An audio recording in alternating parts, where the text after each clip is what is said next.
Jangan lupa like, komen, dan subscribe channel YouTube TVRI Bengkulu.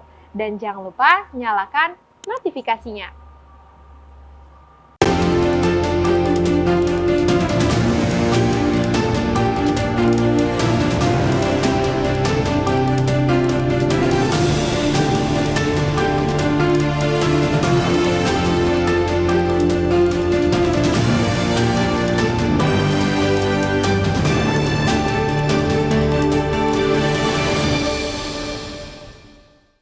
Ya, terima kasih pemirsa TVRI Bengkulu, Anda kembali menyaksikan Berendo bersama saya Afriko Zuhri. Ya, berkaitan dengan tema kita pada hari ini masih membahas tema dominasi pemilih pemula di pemilu 2024. Nah, kalau kita bicara juga soal pemilu, katakanlah dominasi pemilih pemula. Ini tadi kan memang didominasi oleh generasi milenial juga generasi Z.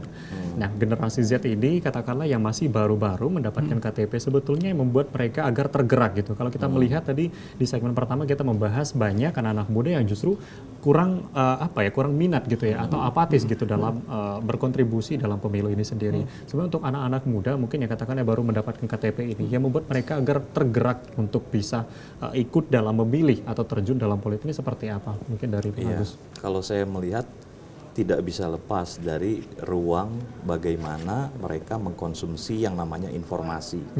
Karena kan harus diakui bahwa namanya pemilih pemula untuk tahu teknis bagaimana pelaksanaan pemilu, mereka harus diterpa oleh informasi-informasi yang menjelaskan tentang itu.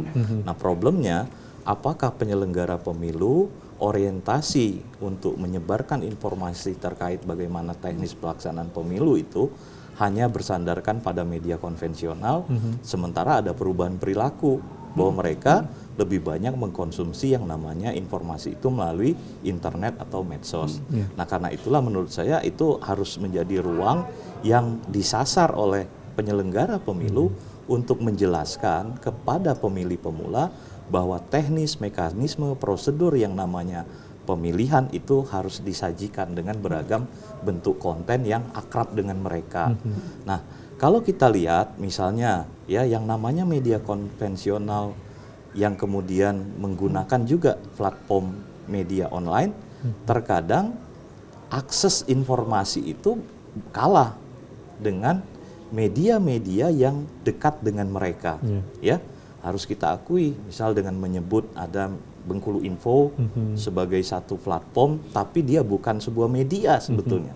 Tapi dia akun medsos yang menggunakan, untuk di Bengkulu ya contoh, menggunakan akun medsos pribadi sebagai satu pusat untuk menyampaikan berbagai informasi dengan bahasa mereka, dengan bahasa yang dekat, begitu kan? Nah, ini yang menurut saya perlu disasar agar memunculkan karena informasi yang diakses mereka itu selalu melalui internet dan medsos. Ya, benar, ini artinya memang harus diterapkan oleh para penyelenggara. Karena memang melihat untuk pemilih pemula yang tadi notabene sudah banyak aktif di media sosial, tidak hanya lagi untuk melihat informasi dan mendapatkan informasi melalui media-media konvensional saja gitu ya. Nah, memang harus disasar ke sana agar informasi ini tersampaikan, agar mereka juga mengerti. Katakanlah kalau dari partai dan juga dari dari penyelenggara ini ada pendidikan politik, tapi di sini bisa diberikan informasi itu melalui media sosial atau yang dekat dengan para pemilih pemula atau anak muda itu sendiri. Nah, kalau dari Bang Sony sendiri seperti apa melihat untuk generasi yang katakanlah yang tadi baru mendapatkan KTP ini agar mereka tergerak gitu ya untuk bisa ikut memilih, berpartisipasi dalam pemilu. Ya, kalau bicara generasi muda ini kan ini PR kita bersama ini kan. PR dari semua lintas generasi saya pikir. Karena begini, anak muda ini kan generasi Z dan Y ini kan kalau Y udah cukup cukup mengerti ya. Z lah yang masih remaja kategori ya. Mereka ini kan orang yang rasa ingin tahu sangat tinggi sekali. Rasa tahu yang sangat tinggi sekali. Ditambah sekarang akses informasi yang tidak terbatas. Nah, tentu juga menjadi PR dari penyelenggara, dari masyarakat, dari parpol juga, bagaimana menampilkan wajah politik yang sebenarnya itu yang sesuai dengan keinginan mereka itu kan. Kalau menampilkan wajah yang hari ini kita lihat ini membuat orang semakin jauh dari politik. Bagaimana kasus korupsi, bagaimana misalnya penangkapan, OTT segala macam. Jadi seolah-olah kalau politik itu buruk sekali gitu kan. Nah, ini yang perlu dirubah mindsetnya itu kan. Ya, perlu kalau kita dirubah. melihat dari usia 17 tahun ya anak-anak muda ini tadi, kalau kata Bang Sony, untuk melihat apa gitu kan wajah-wajahnya gitu ya. Nah, 17 tahun ini sebetulnya mereka sudah tahu apa tidak gitu, apa yang harus mereka lakukan, dan bagaimana mereka memilih pemimpin yang tepat itu seperti ya, apa. 17 tahun ini kan boleh kita katakan masih masa labil ini kan, masih masa pencarian. Nah, kalau yang misalnya ketemu nanti yang tidak bagus ini tentu tidak baik, atau contoh yang dia ambil tidak baik, maka bahaya juga kan.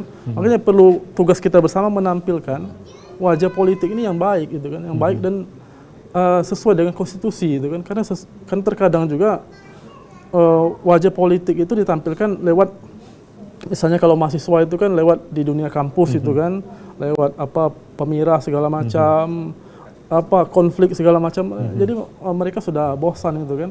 Nah, coba ditampilkan dengan wajah yang lebih soft itu kan, bahwa politik ini mau tidak mau inilah negara demokrasi itu kan. Mau berapapun suaranya tetap akan terpilih orang itu misalnya kan. Jadi bagaimana menampilkan wajah, cara menampilkan wajah politik ini sangat penting kepada generasi muda ini.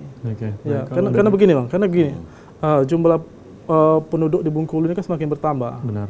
Nah, belum lagi TPS kita semakin bertambah itu. Ini sangat luar biasa. Dalam artian banyak ruang-ruang yang bisa dimainkan sebetulnya kan.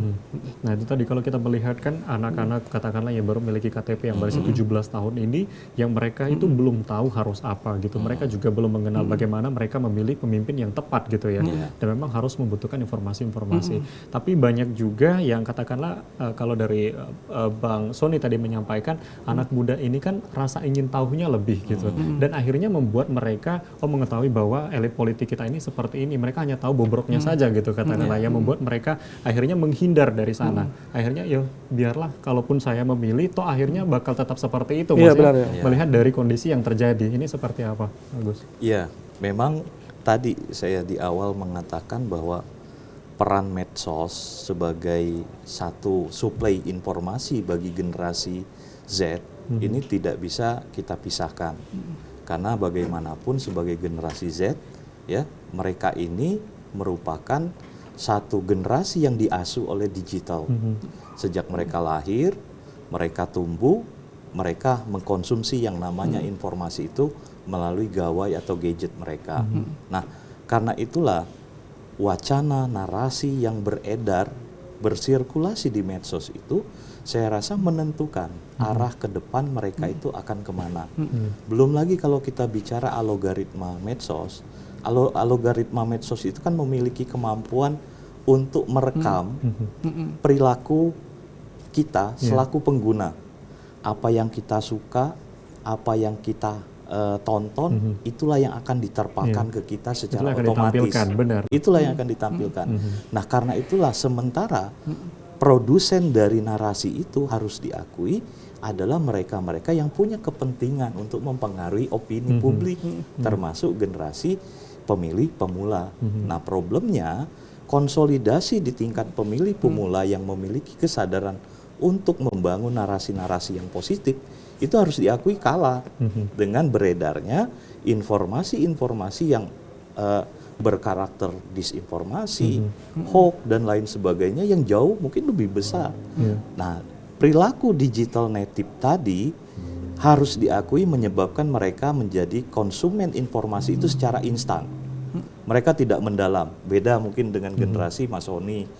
Untuk mendapatkan informasi mereka harus ke perpustakaan, kemudian membaca secara tekstual satu persatu dibuka. Nah, informasi melalui medsos adalah informasi-informasi instan yang menyebabkan terpaan itu semakin cepat tanpa harus melakukan konfirmasi, tanpa kemudian melakukan verifikasi terhadap informasi itu. Akhirnya menyebabkan kepedulian mereka terhadap politik menjadi semakin menurun. Benar, artinya mereka dengan ada kepedulian mereka terhadap politik menurun, juga terjadi disinformasi gitu dengan adanya digital native itu tadi. Kita akan break dan kita akan bahas kembali nanti di segmen selanjutnya. Ya, pemirsa TVRI Bengkulu masih dalam pembahasan yang sama berkaitan dengan tema kita pada hari ini, dominasi pemilih pemula di pemilu 2024. Kami akan kembali setelah yang satu ini. Jangan kemana-mana, tetap di Perendo.